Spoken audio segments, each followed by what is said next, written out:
I can always edit out a piece of confidential information if you realize it later, but just keep in mind that you are being recorded. What I want to do, I guess, since we have such a small group, is just go around to start with and just briefly say kind of why you're here today and why. And I do want to know, like, kind of why you chose my session off the board. There's a lot of I'm competing like Facebook marketing and stuff. Can you refresh my memory? What is the name of your session? Right.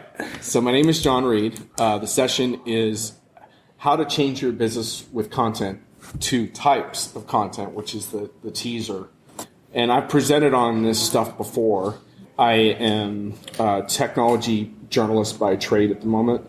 I work in multimedia journalism, and I'm part of a startup, I guess we could call it, called Diginomica. We're now 4 years in, so at some point we get to graduate from startup to, what is it like? It's a mentality, not a time. Yeah, it is a mentality. We cover issues of digital and technology change in the large enterprise segment. And so we look a lot at what companies are doing to handle everything from artificial intelligence to mobility to social media, blah, blah, blah. We look a lot at culture as well as technology because the 2 are kind of linked. But this talk is sort of inspired by all the work I've also done with local businesses over the years as well. The whole theme behind the talk is really, can content help you to win more business and have more success? Has anyone used content in a way that you feel has helped your brand? Sort of. As much as it could be helped. Okay. Help their brands, but I can't seem to figure out how to help myself. Okay. So haven't helped yourself, but you have helped other people. So that's something. Forever. And has anyone, I should probably raise my own hand for that one. And does anyone credit content with obtaining new clients? Okay, so a little more than half of you. Okay, so that's a good start. So you guys will have some success stories to share as well. So that's an important point then. So we're talking about the use of content not only to build our brand, but also to help other people use content in a way that's effective. One of the key pieces here is the relationship between content and social media, and the relationship between our websites and the sort of destination sites that are kind of hogging a lot of the traffic and the attention right now. So that's kind of a key point in all this. When you say destination sites, what do you mean? The internet has primarily become dominated by, like a handful of sites that people are obsessed with, right? And that's what you call destination sites, like Facebook and Instagram. Right, yeah. Where people are spending most of their time. When I first started thinking about content, I started thinking about it in terms of how we're really in the midst of a lot of changes in culture based on technology, right? So the way our phones have sort of become these centerpieces in how we relate to the world is pretty powerful. I mean, you walk into airports and you see a bunch of teenagers, they're not talking to each other, all on their phones. And so culture is driving a lot of this. And what I came to understand as an artist, which was a very hard lesson, which was sort of what I started to call the power of free, which is that whenever I tried to charge for content, I had total failures. And whenever I started giving away content, I started to have sort of amazing serendipitous encounters and successes. And the contrast was really strong. And so I started thinking about the power of free. And Chris Anderson actually wrote a book about this a number of years ago. That's sort of if you haven't ever checked that book out, it's still worth looking at, where he first started delving into this phenomenon of how essentially the digital world removes the barriers between how we can consume things, right?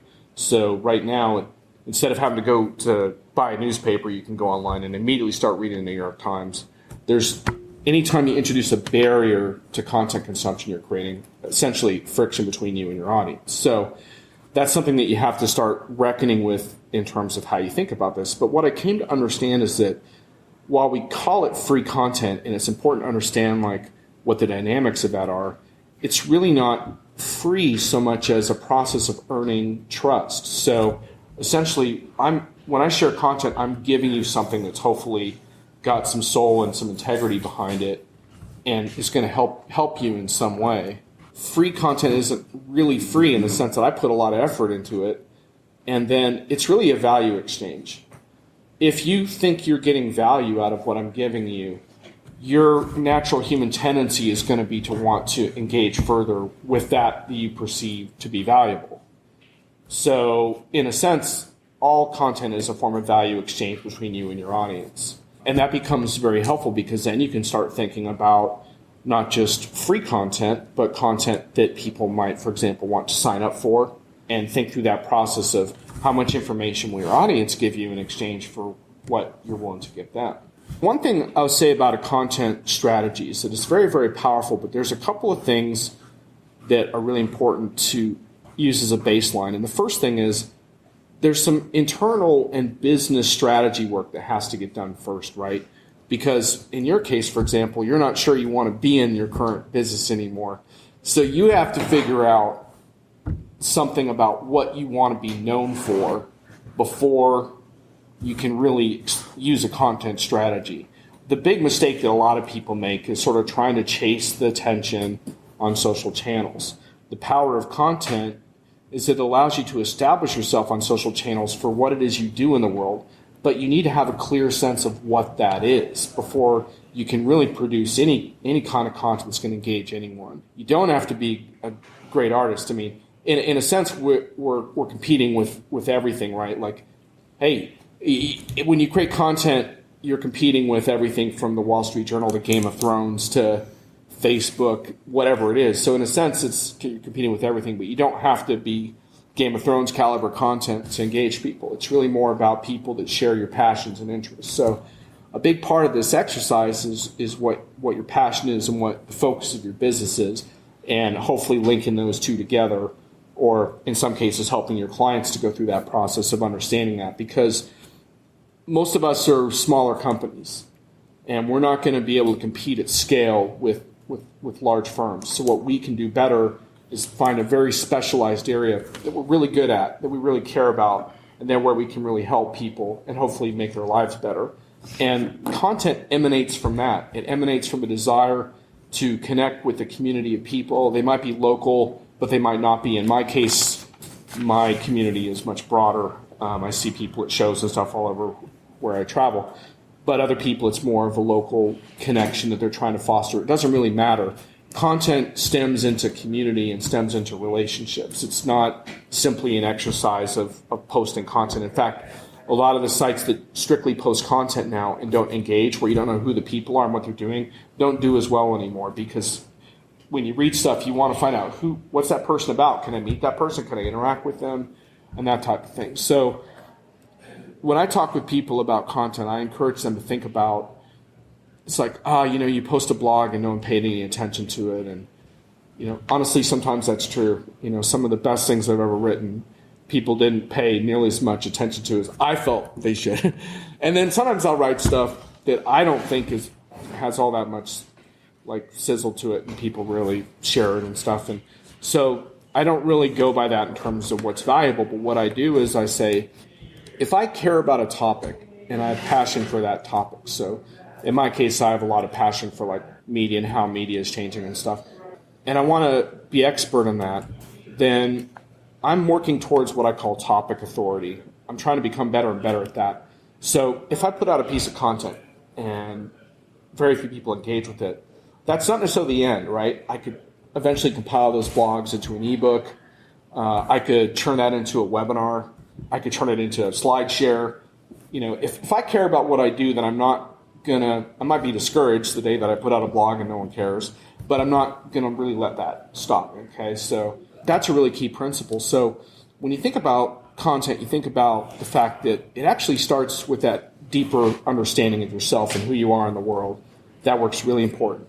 And then you think about it from a business standpoint, and there's two things that are really key. One is you got to have a tagline in your business. And a tagline, the way I'm using that phrase, is something that you can sort of share to explain what it is you do in a concise sentence. It's great for networking events, right? Someone asks you what you do. Claudia is the best at this. So if someone asks you, what do? Do you have a sentence for us? I help smart people become outstanding authors. See, there you go. If she's interacting in a room, she can leave someone with a clear sense of what it is she does, and they can take that with them, right? But there's something else you need, which I sometimes call a narrative. And a narrative is a story that people can relate to. And I'm not actually a fan of sharing a narrative. If you put out a great film, would you tell people exactly what it was about? No, you'd want people to to be curious and try to understand it. And so a narrative is something that people can root for. And the more you have a sense of what your story is, the better the content process is going to be for you, right? Because that's your content hangs all over your story and starts to flesh it out. In my opinion, your narrative should be as bold and compelling as you can make it, like something that really lights a fire in you. So like when I think about my company, Diginomica, for example, the tech journalism company that I co-own, sometimes I think of us as like 5 grizzled curmudgeons like disrupting tech media, or like, so we're taking on the giants, and we might not always say that, but we want the spirit of that to come out in what we do. Once you've done that work, then you can start thinking about strategy, and then you can start getting to the thing I wrote about the 2 types of content, which I want to get to, because you only came to the session because you wanted to know what that was. So I want to get to that. But before I do that, are there any questions or comments on what you have so far?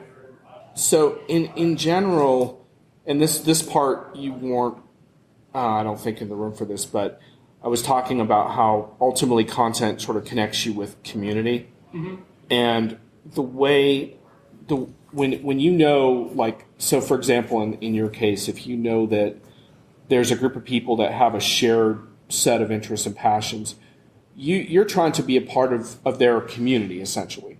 Now, every community functions differently. Like some communities have trade shows, some have potluck dinners, but you're trying to establish expertise that's helpful to them, that makes a difference in their lives, and become a part of their community. It's through the process of engaging with them as a community that you begin to understand what resonates with them and what doesn't. Not everything will, but if you know that there are certain things that they need, that does become a starting point. So a lot of times, when I talk about, beginning to think about content and this whole notion of the 2 types of content, a big piece of that is there's one kind of content that's really important for businesses that I would almost just call it helpful content, which is what are the 5, 10 most frequently asked questions that you get from your clients. That's a great starting point to start developing content. And, you guys have probably had your hands full with the search engine optimization people and stuff, but you do want that stuff to be searchable to the degree that it is, right? So if there's certain keywords that come up in your business, in Claudia's case, if romance authors are a target of late, then, I don't know that they are. I guess not. But if they were, it would be like, nonfiction business people, please. Yeah. How do romance author get published? Or if it's nonfiction, right? Like if she's targeting a specific kind of nonfiction, autobiography, then she would do a post about that, right? So, and you would want hopefully to have some keywords in there for search, but it's really more for sharing and for socializing the content. When I talked about 2 types of content, what I think about there is one kind is this sort of helpful content that's sort of based on frequently asked questions that you typically would get in your client meetings, in your project work. The other type of content is more, I think, personality-driven, razzle-dazzle stuff. Sometimes I think called thought leadership, which I find a little pretentious, but it's your attempt to establish yourself as an expert. It hopefully brings a little personality. It might bring some more opinions. You don't want to be outrageous just to be outrageous per se, but if you do have strong convictions about things, you do need to put that out there. I mean, like, so for example, in our business, Diginomica, we try not to be too political, but lately with things like net neutrality and stuff, we kind of have to take a position. And so some content comes down to opinion, leadership, expertise. So those are really your 2 main branches of content, in my opinion. One is very, very focused on what your customers' questions are. The other is a little more focused on sort of who you are or who your business leaders are. It might be more than just you in some companies, but it doesn't really matter. The process is the same. Now, the one thing I wanted to say about this helpful content that I think is really important is that the helpful content is really driven by customer success stories. So if you have customer success stories, those become the baseline for that content. So the really hard work here is the customer use case, which is essentially documenting with the customer the entire process of how they met you, what why they chose you, what you did for them, what the results were, and get their permission to publish that content, hopefully with real data in it, like you say me, 50%. I reached a new audience. I got my book published for the first time. Whatever it was, that result, it's a bit of a story from beginning to end. The customer case study is very powerful because when people are kicking tires on your business, they want to see what you've done for other people. The fact that someone's willing to go on the record, especially if they're willing to do it on video, this is one of the real power of video. I'm actually more of an audio podcaster, which is why I'm recording the audio. But video is very powerful for testimonials because if someone's willing to get on camera and say that they had a good experience with you, that's extremely powerful stuff. You don't have to say that much. Video, the fact that they're on video says so much that the amount you have to say through text or audio is a little bit more because exactly. The earn is already there when it's on video, so they can just say like 5 words and that's like 700 words. In fact, I have one client who had a lot of luck with this because they were having a lot of trouble getting customers to agree to this, and it does take a lot of energy and time to do a real formal case study video interview.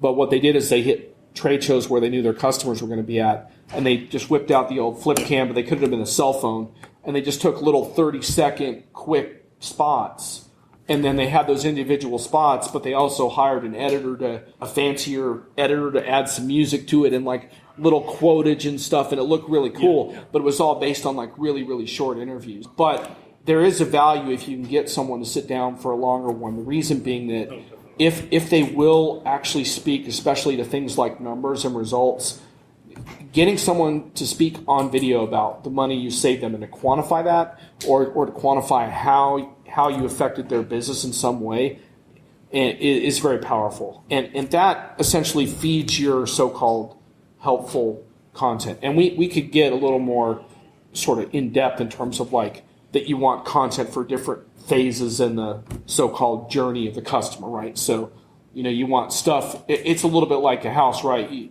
don't invite people in the back right away.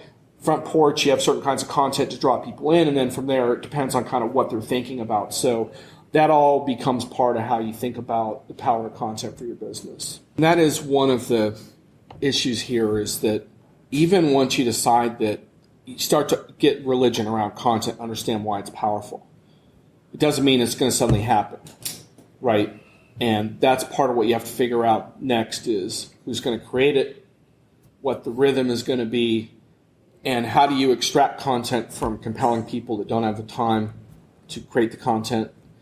And those are tricky problems. You can solve those problems, but they're problems. And I've had situations where I've hooked clients up with freelance writers where essentially they interview someone for an hour, similar to what you're describing, and it becomes the basis for like 4 or 5 different shorter pieces. That person would never have written them. I mean, they say, yeah, I'll write them, but then 4 weeks later, nothing's happened. And the person, yeah, so you have to come up with a creative way, and also you have to sort of find the mediums that are right for you in your business. I mean, I'm using content as kind of an umbrella term, but there's all kinds of things that could fall under that. I mean, you could even build a small application. It might be that an interactive bot on your website qualifies for some of this stuff. There's a lot of things you can do that it's basically really content is a code word for things I can share socially that will stand out and be interesting to my audience, that will make them click on stuff and want to check me out and interact in some way, hopefully.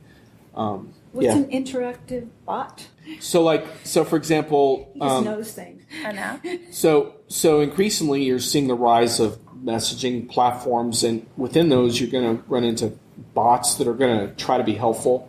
Alexa's a bot, I guess you could say. Okay. Amazon Alexa, Google and Siri, I would consider bots. You see a little bit of the generic ones on some sites. Hi, can I help you? I noticed you were on our site today. Chat or... Yeah, those things. Those aren't particularly interactive at this point. Those are really more to try to get you hooked up with very quickly.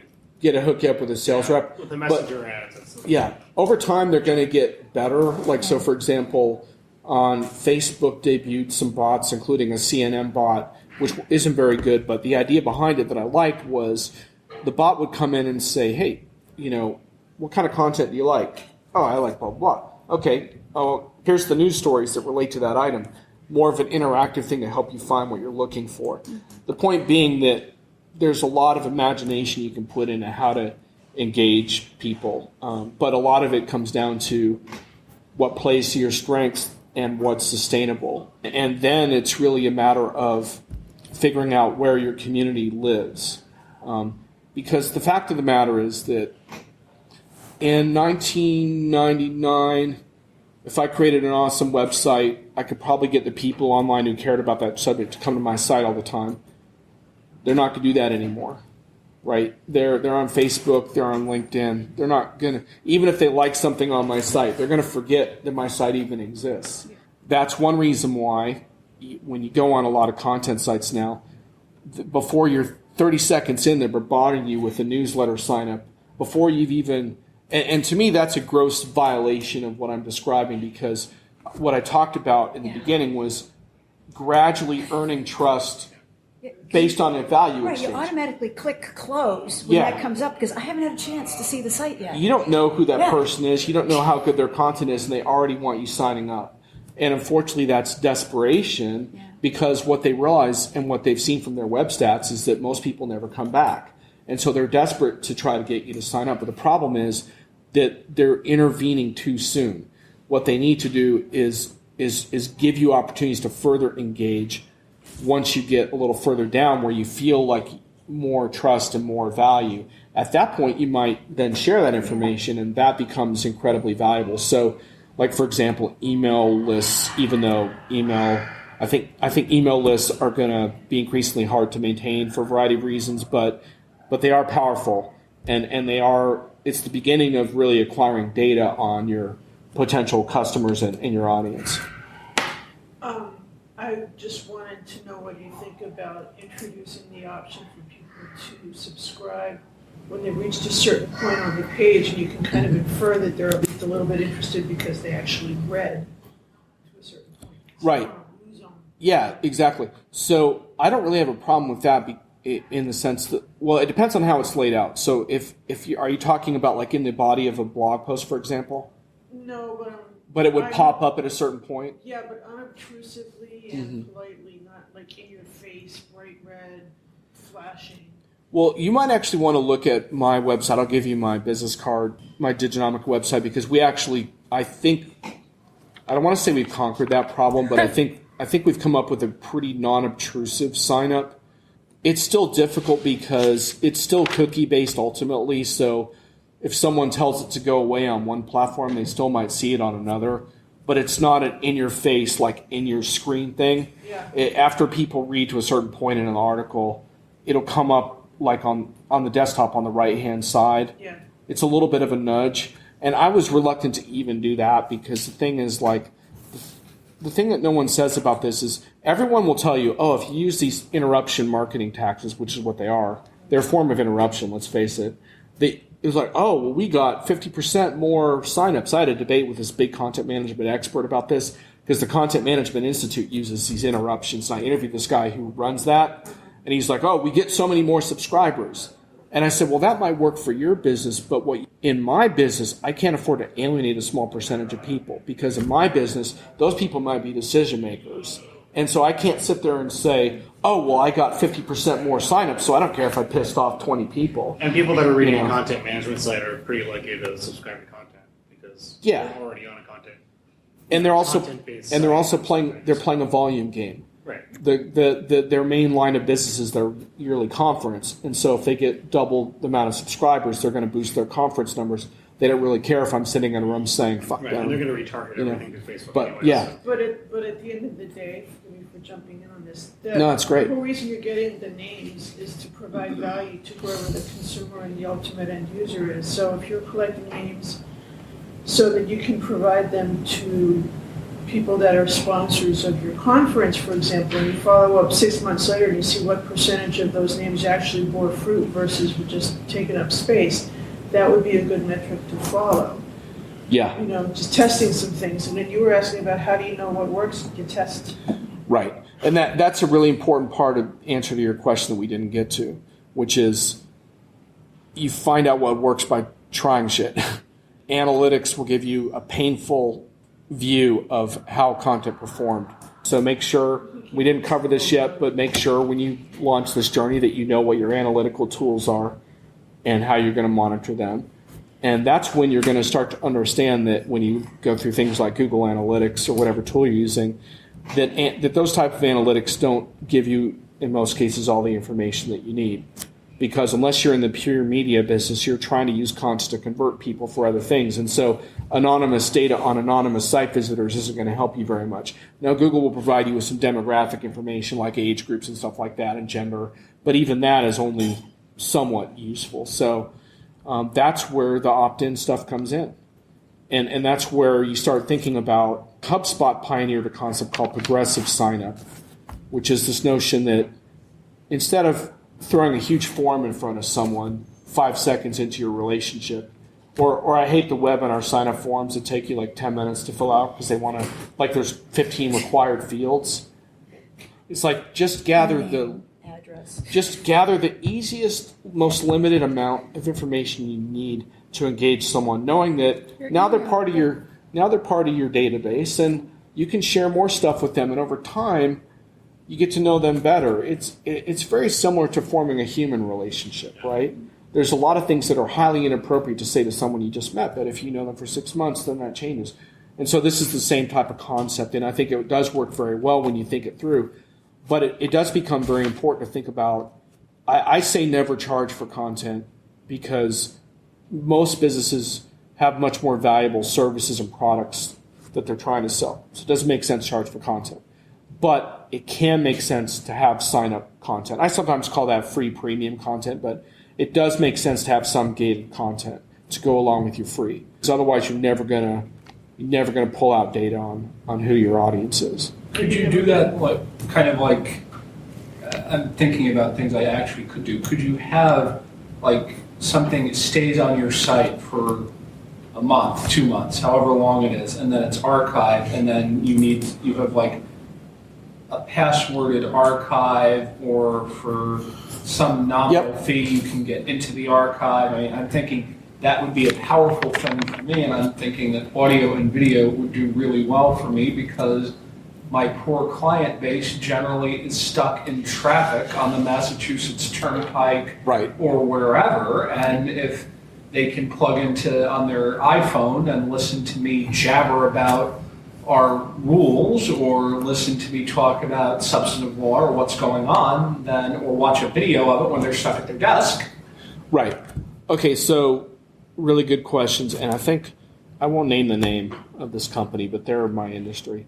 They have something where they have this blog program where their blogs are up for 2 weeks and then they go behind a gate, and I think it's crap. Well, when it goes behind the gate, it's gone in Google. They've lost all their search. So they built up search for 2 weeks, and then it's gone. Facebook is ruthlessly punishing sites like that now, too. Yeah. Facebook is basically deleting any site that has paid content from the algorithm at this point. Yeah. They're blocking all ads. But what you can do, there's a couple things there. One thing is that if you write a series of blog posts, you can package them into, for example, an ebook format, and that becomes your gated content, your sign-up content.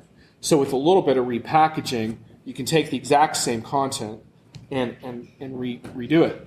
Now, in the case of video, I think you missed this part where I talked about friction creating problems, but audio wants to be free, okay?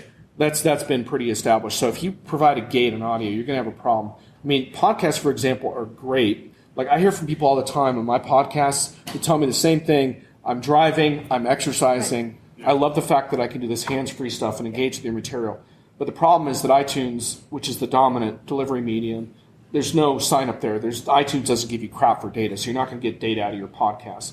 But one thing you can do is you can experiment with certain things like, sign up to get my podcast URL or something on your website. Maybe you pick up some signups that way. I've seen that done on YouTube also, where you want your videos on YouTube like to be free because and not private or anything, because YouTube's got a powerful search engine. You guys have probably seen these stats, but I think YouTube is like the third biggest search engine in the world. Yeah. So you load up your videos with like content and description, text description and stuff. I get people who contact me just from this one stupid video that I put up there, saying something like having a book is like the next MBA, and just giving them it's a little teaser. Right. And people say, well, you sounded like a nice person, and then I offer them 15 minutes of free consultation. And You're internet famous. And I get those calls. There you go. Yeah. And Google and Google and YouTube, what they do is when a video gets traction, it gets more traction, and it shows up on like related lists and stuff. Yeah. So you want those video content to be free on YouTube, but there's certain things you could do. So like one client of mine, for example, they turn their YouTube videos into sort of a course, and it's just a playlist, but they put that behind a wall on their website. If you don't ask for too much information, I mean, if you ask for a whole bunch, I think, and I clicked on it and just saw YouTube videos, it might be annoying. But if you ask for like name and email, and then I click on that, and then I see a playlist, that's okay. No problem there. I mean, I know I could find that on YouTube anyway if I'm smart, but there are ways of doing that. The other really cool thing that's emerging that I've been thinking about, and I don't know if anyone's looked into this, is that there's more sites that are now helping you to create internet courses. And I think training courses are a super interesting form of, I wouldn't look at like charging for it, but what a cool form of content to offer people. Yeah. It's basically like an extended webinar. Yeah. And it's a way of saying webinar that doesn't scare away people who don't know what webinar means. Yeah. Which is most people. It's evergreen. You put it up there, and it's there. So Right. If you break it up in episodes, you have more reason to drive traffic towards it over time instead of just front loading everything and then it fades. But if you do have a real course, I mean, I have friends that I have clients who make around $30,000 a year off of one course that they teach. Yep. That's up there. Yep. And you can make money off of some of that stuff if that becomes your business model. But the biggest thing that I would want to point out is that there is still somewhat of a hierarchy of content in terms of perception. Like, even if like you put out a book that doesn't sell that well, the fact that you're an author matters to your clients. If you put out a training course, that's a bigger deal than a handful of blog posts. Even if the training course is basically blogs and slides you've already done, the aspect of packaging that around something, it does raise your profile. I don't know if you found that too, but Yeah, absolutely. And to your point, when he talks about packaging, people will go back and say, well, why don't I can go to your blog and just see everything. When you package things, you put things in order. A blog just is like this information and that information. But when you package it, all of a sudden people want it because it makes it easier for them to access and use the information. it just makes an impression on people that you're a serious player in your field. I mean, because what happens is once you start packaging stuff like that, suddenly conferences ask you to give presentations, whereas before they didn't give a shit about you. You just had a blog.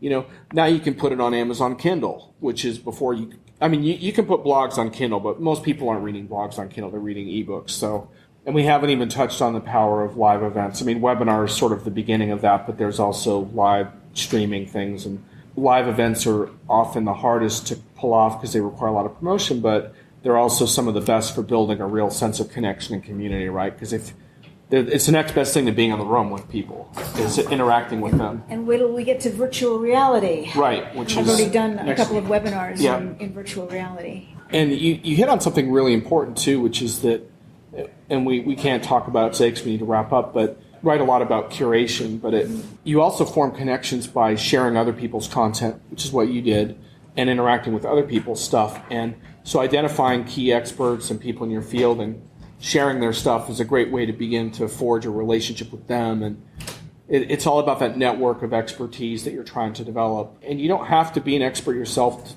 yet. No, just need to know one more thing than everybody else knows. Exactly. Also want to mention that this presentation was based on 72 articles I've written, which you can browse at your leisure, which I probably should package into an ebook. You know the bit.ly/read content.